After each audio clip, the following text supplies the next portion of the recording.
Hello, Scott. Hello, how you doing? I'm all right. What's your name? My name is Tim. Hi Tim. And where did you grow up and where do you live now? I grew up in Rødovre. And where? I grew up in Rødovre, which is a small suburb outside of Copenhagen, Denmark. Can you say that again? Rødovre. Rødovre. And I live in Miami now since about 18 years. Okay, great. And what's been the main spiritual or contemplative practice of your life? Well, without a doubt, it's been yoga.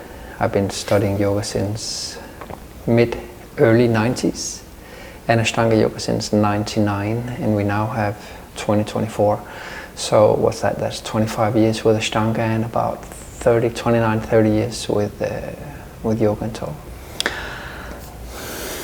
And I've been doing other things. I've been doing some sitting meditation at some moment, as per Rinpoche Trungpa. I did that for a couple of years when I was young. Before that I did some Tai Chi and Aikido, I did some Zen, and then I got into arts for a long time, for 20 years. But I think that undercurrent of the inquiry into self and truth and everything was still, even at that time, driving me, almost with art as an example of a divine principle. So I think it has always been there. So you studied meditation early? Yeah. And then I haven't been doing it very regularly. So when I was in my late teens, I did some Zen. When in my 20s, I went back and forward. I did a 2-year every day sitting while I was in dance school, every morning, every night. Took some workshops. That was a really wonderful meditation hall close to where I lived, Dharmadhatu in Amsterdam, where I went to school. So I would go there according to Trungpa's Shambhala method in those.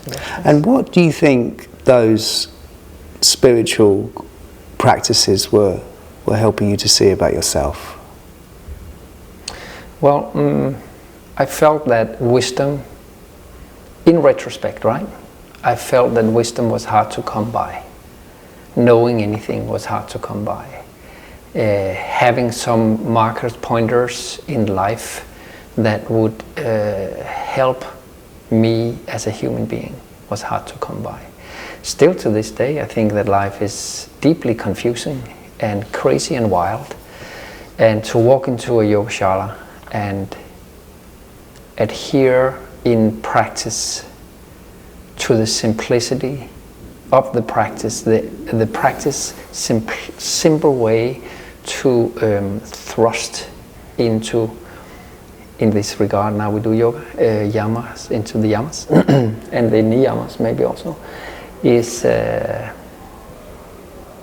settling and gives me a navigation device in life. And so do you think that, like,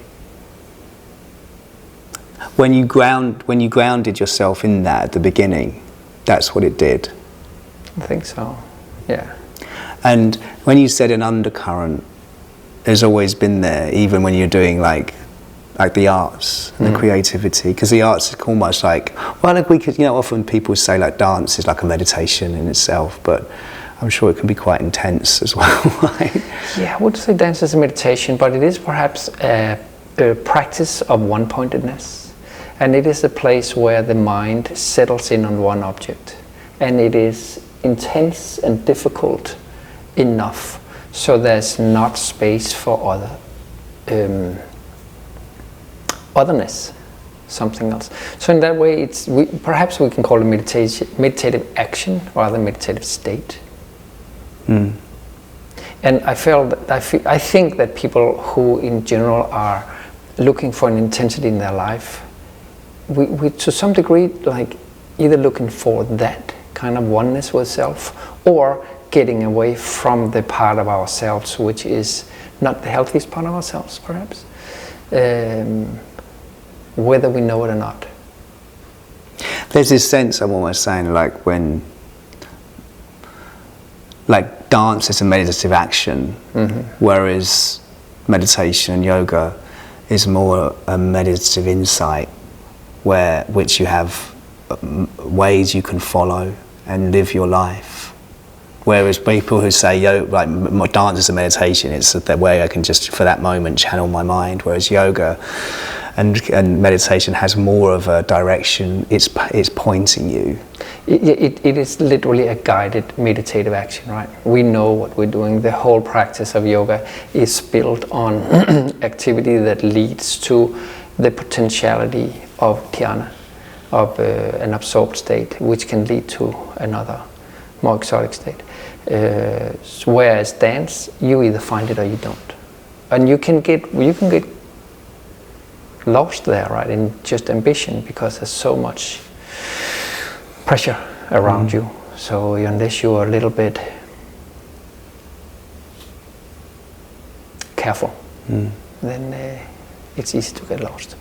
So when you moved in from, like when you moved from dancing to yoga,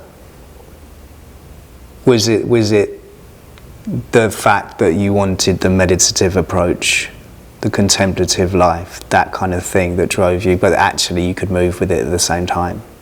Well, there was an overlap. At some moment while I was dancing, I started to do yoga because I had some injuries that needed to be rehabilitated, and yoga did that for me. And at the same time, the Ashtanga yoga method allowed me to get a very strong body and get very kind of like rooted in my body. So I would use, at that time I did Jiva Mukti yoga and Ashtanga yoga, I would use that to root me in my body every day before rehearsal, both mentally, emotionally, physically, get me ready for rehearsal. And then slowly that seed began to grow and sprout and become more and more interesting and important for me. And at some moment I found myself, for instance, teaching a dance class, and half the class was yoga, and I thought, okay, this gotta stop. You know, I would go in and teach a dance technique class, and I was thinking, I have a better system for getting the body ready than what is generally taught in dance. So I would allow myself, just like kind of like, it would sneak itself in my class more and more and more. And then at some moment I thought, I can't say yes to teach a dance class and teach yoga. I gotta stop with this. So I think that was also an awakening for me. And then a couple of things happened. I got divorced. I met Kino, who was already on the yoga path. Had decided that was her path. I had not decided that. Art was my path at that time. I was doing yoga to rehabilitate myself in any which way. And then I just made a change. I just like cut the dancing out and decided to focus on the yogic path, because it was helpful for me, where dance was exciting for me. And perhaps at that moment also I felt that I started to burn out. It is you know, touring around as a dancer and a choreographer is not a healthy lifestyle. So I could feel it. What was the helpfulness that you discovered? I literally felt that I got healthy. Every time I did yoga, I got healthy. From the practice itself, but also the environment. You walk into a yoga shala, people are nice. Nice in a nice way. And supportive, and it's quiet in there, and you work with philosophical principles of wisdom and compassion on a daily basis, on a minute-to-minute basis. It's there.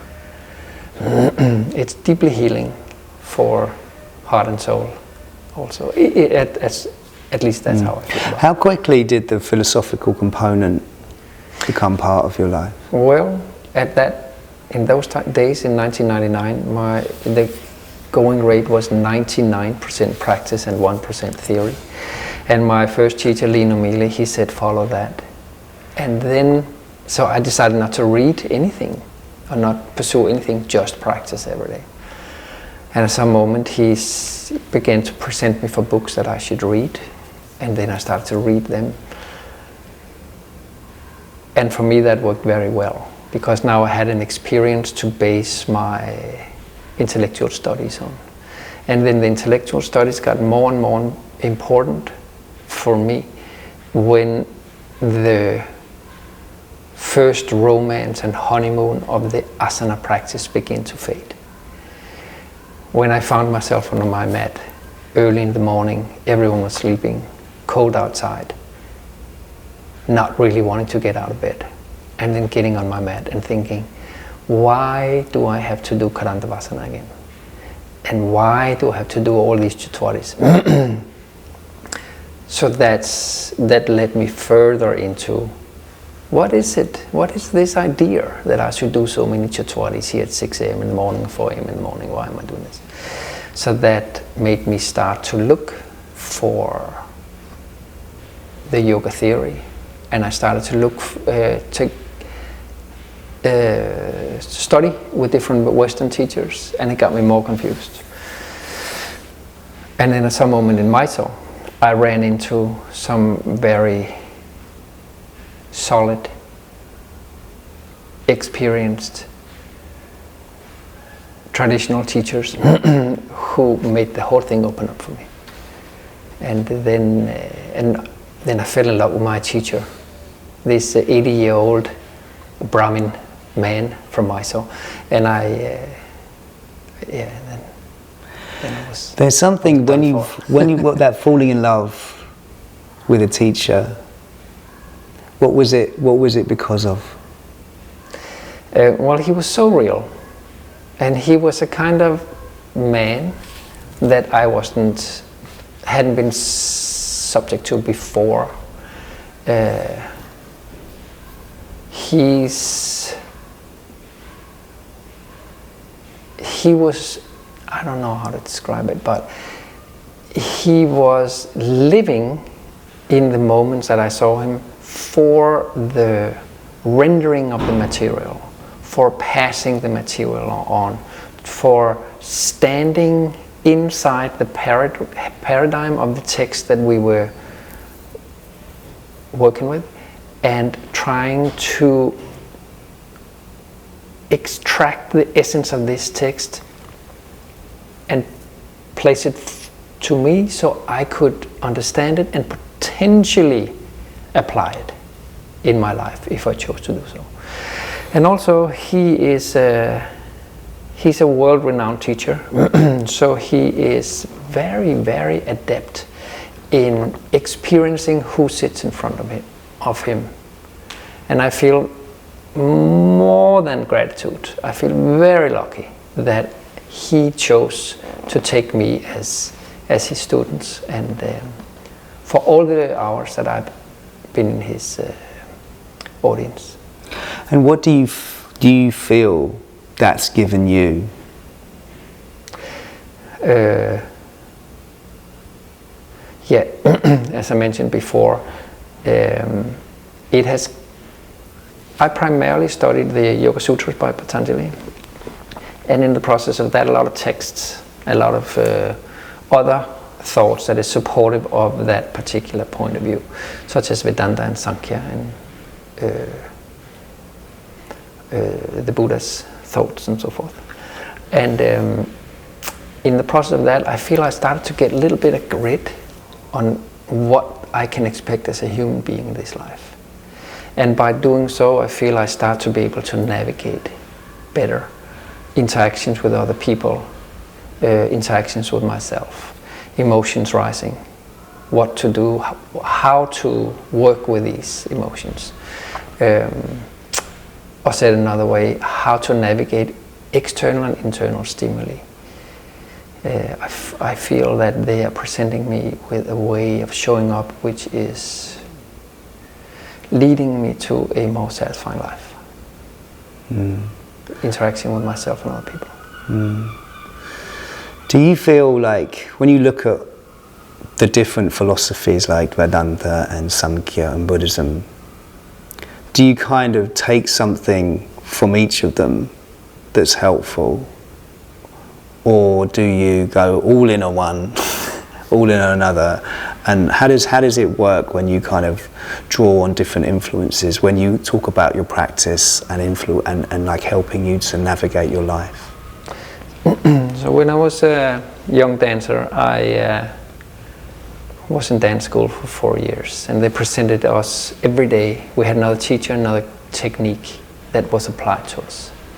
And over the years there and before and after, I took classes in different opinions on what dance was. Classical, Cunningham, release technique, contact improvisation, different types of choreographic approaches, conservative, orthodox, and also individual people. And it became very clear to me at some moment that almost all of these schools of thoughts in regards to dance was patenting what dance was. This is dance, and if you're not doing this, it's not dance. This is dance, this is art, and if you're not doing like this, it's not art. And I could not agree with that. So when I came to yoga, I experienced the same thing at first. Ashtanga is the only thing, Iyengar is the only thing, Shivananda is the only thing. And I couldn't agree. I could only say I like Ashtanga yoga better. For me, it's to see Iyengar yoga works, but I'm not interested in that portal into what yoga is. I like the way we move in Ashtanga yoga. And when I got further into yoga and I started to study Vedanta and Sankhya and Patanjali and so forth, I see it as different propositions to what this is. And I think, who got it right? Does God exist? Does God not exist? Is there a soul? Is there not a soul? You know, what's the difference from Purusha and Atman and the Judeo-Christian soul? I don't think it's very important for me. I find that there are so many lessons within these paradigms that interlock and interacts with each other and agrees with each other. And they are at best life skills and navigation devices. That's really how I feel about it. So I'm just trying to pick up on like how to maneuver in this circus, you know, because it's flipping crazy out there. I get this sense like so many dilemmas all the time, right? So Yeah. I get this sense like. Can I say one more thing? Sure, yeah. And it's like some people say it is like that, and I find that, you know, from our yoga teachers in myself, Patanjali and Shala, they are based in classic Advaita Vedanta, and they teach it as if this is the only way with like kind of no like academic perspective or anything like that. And I am just not programmed that way. I don't work that way. I work as in this makes sense to me, and whatever makes sense to you is different, but whatever we find meaningfulness in is what I'm interested in. Do you feel like, you know, over the years you've discovered a peacefulness in yourself?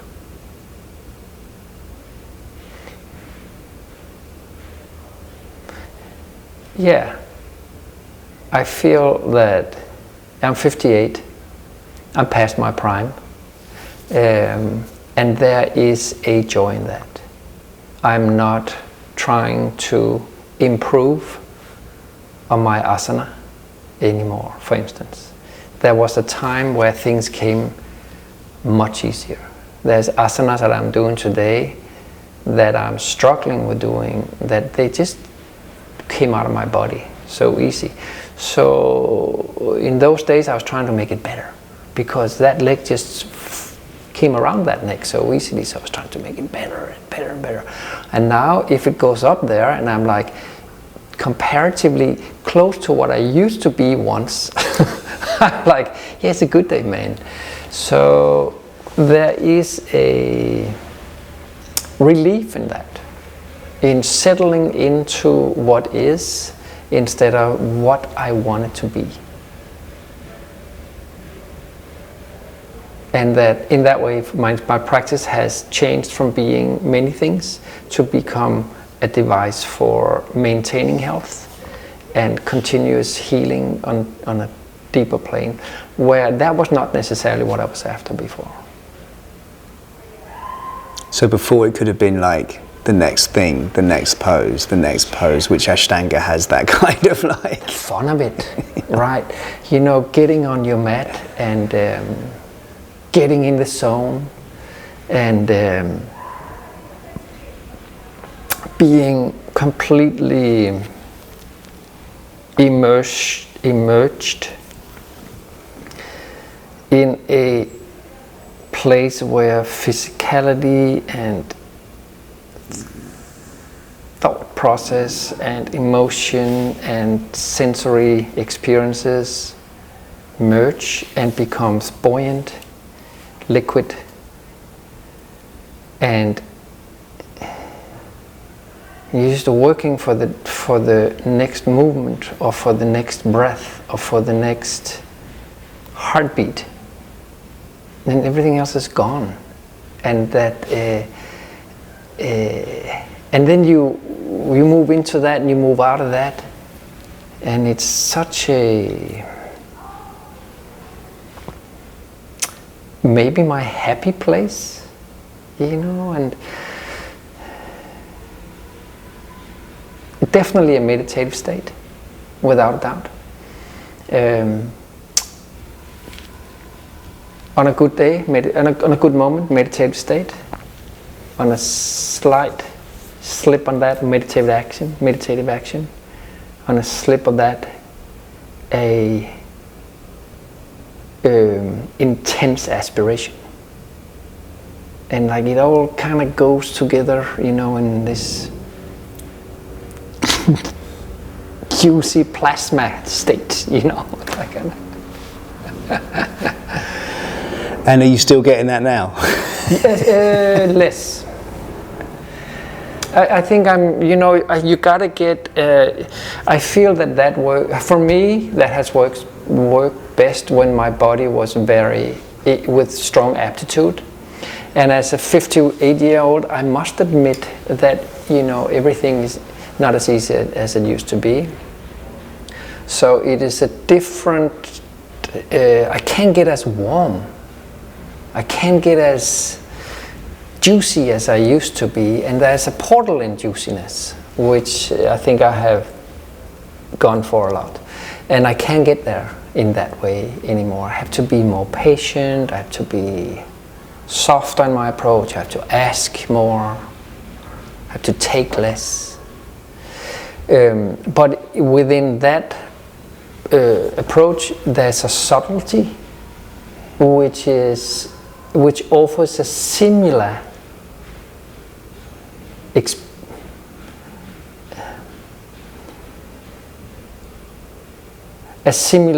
but different experience.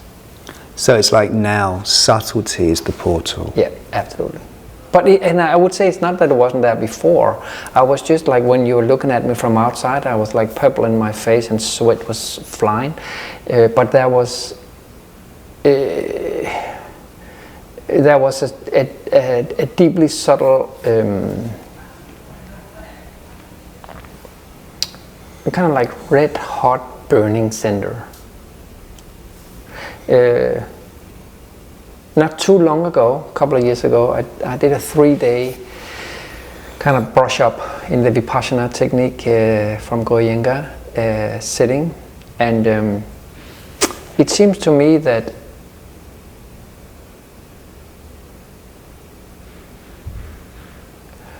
finding myself in a deep state of deep dropped in state is more available to me than it's ever been, perhaps is the way to say it. And I have no doubt about that, whether I do strong asana or medium asana or just sitting, that it's all that is all, that the access to deeper states has to do with 25 years of doing strong asana. So what compels you now then? You mean in general? Just like what with your practice, with your 58, with this subtlety being the portal. Yeah. So there's that subtlety, and there is.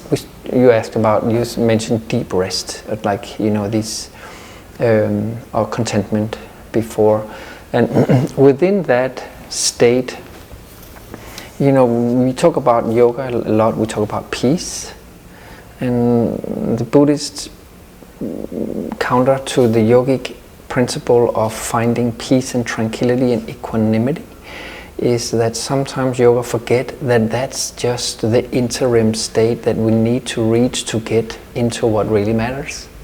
And in yoga we talk so much about tranquility, find that calm. But I must agree, we have to remember that the quietude is to begin to experience what's going on. When it's quiet, we can listen. When it's quiet, we can see what's going on. When it's quiet, that's when everything starts. So that's compelling to me, to see what happens within this space where we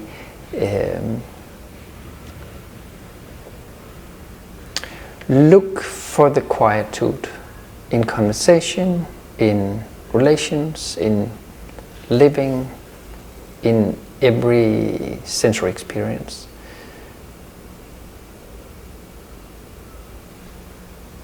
That's compelling. And then on a much more rudimentary level, physical well-being, like maintaining physical health, is something that is at the forefront for me at the moment, because I had this insane accident when I was 25, and many of those old injuries, they're resurfacing in new crazy ways.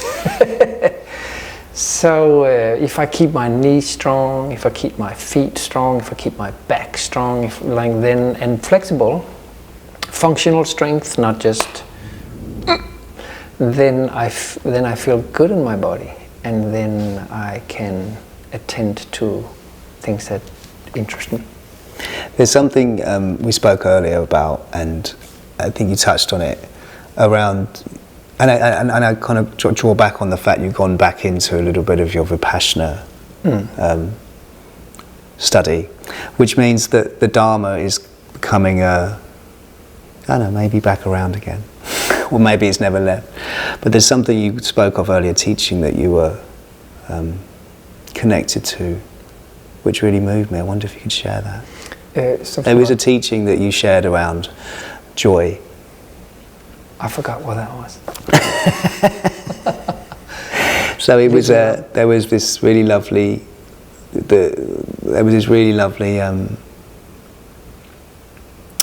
Teaching about. Was it joy? It was joy. What was it? Yeah.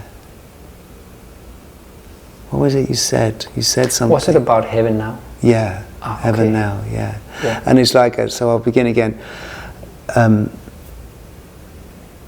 It seems like that. I'm getting the fact that this quietude you spoke of, and the fact that you've come back around a little bit with your Vipassana, means that the Dharma's there as well. And we spoke earlier about, or you were speaking earlier to me before we hit record, about this particular teaching that you're resonating with at the moment about heaven, and I wondered if you could share that, because it was really beautiful. So over the last couple of years I've had this great privilege of being invited to Nepal to teach with my friend Corey Bryant in what he calls a spiritual pilgrimage there. And he is an Ashtangi, and he is a Vajrayana Tibetan Buddhist practitioner. And he is inviting me to come and teach Ashtanga yoga in the morning, and then pretty much the rest of the day we are pursuing in many different ways the tantric tradition of Tibetan Vajrayana Buddhism. And they have a principle which I think is very appealing and very useful. And they call it heaven now. And the idea is that in every given situation I have two choices. I can try to make it joyful, or I can not make it joyful. So when I learn a new asana, or I try to do an asana that I know, I can box with it, I can go, I can huff and puff, and I can make it really hard and disciplined and do the best I can and put all my energy into it, and kind of in the hope of that at some moment I'm gonna get it, and then I can be happy, and then it's better. Or I can focus on the whole learning experience as being part of the process and part of the experience, and make it fun while I learn to do difficult stuff. Make it joyful while I learn to do. So at any given moment we have the possibility of enjoy it while you learn it, while you do it, or make it hell for yourself, make it awful. Which one do you want? Okay, you're gonna learn to do Pincha Mayurasana now? Alright, good. You want an awful experience while you learn it? Or you want a lovely experience while you learn it? It's really up to you. You can do two, you can do either. You're reasonably capable, you will learn this one day. How do you want to get there? So that is very interesting for me, to make sure that not to postpone the gratification of anything till later. Now, having said that, of course there's things I need to do for making X work tomorrow. For instance, if I want to make dosa tomorrow, I gotta, put the beans in the, ferment them tonight. But that can still be nice. That can still be joyful. That can still be joyful, can't it? Yeah, fermenting beans can be joyful. I think that's a beautiful thing, a reminder that everything that we can do can have this potency, this kind of, this spirit. I was just thinking about, it's a little bit different topic, but you asked me what is interesting, what drives you, so to speak, in your life, what compels you, I think. Also what compels me as I'm getting a little bit older here, is to work with people that are as interested in this as I am, but perhaps that sits with less skill. And to, is it called mentor? To step in and help and be a useful device to these people, and help with a light guidance, which I perhaps wish I had myself. I think in general, since I was 16, I pretty much had to figure things out for myself. My parents got divorced when I was 16. I moved away from home, and I went into the arts. Neither of my parents was in the arts, so they didn't know what the heck that was about. And started to travel around the world. They'd never done that. So I kind of carved out a life for myself, which was very different from my family. And I kept doing that. And I kind of had to find my own way all the time. So it's very much been on me to sculpt my life, which has been an incredible freedom to have also. No one have asked me to, you must be a lawyer, you must be a doctor, you must be what your father was, that's never been put on me. But I wish I had some more guidance, Going to India, reading Patanjali, meeting my teacher Rao, studying with Patanjali, studying with Shala Joyce, has offered me a possibility to put myself on a path, on a road, in a groove that had guidance built into it. And but it was still kind of like difficult to figure out, is it this, is it that, is it this, is it that? And I stand now in a situation where people come to me and look for that, and that is great joy for me. And I plan on doing more of that. Beautiful, beautiful. Thank you, Tim. So if there's one thing you like to share with others about what you've learned through all this practice that you studied it with over your life, what would you say? Take the teachings to heart. Don't just read those sutras and think that they are some old prehistoric relic. Take them to heart. They work. Take the lessons that is within the Ashtanga yoga system, within primary series, intermediate series, the advanced series. Take it to heart. Look at it. Reflect on it. Contemplate on it. Meditate on it. It is good shit, man. Thanks, man. I really appreciate that. That was beautiful. Thank you. Thank you.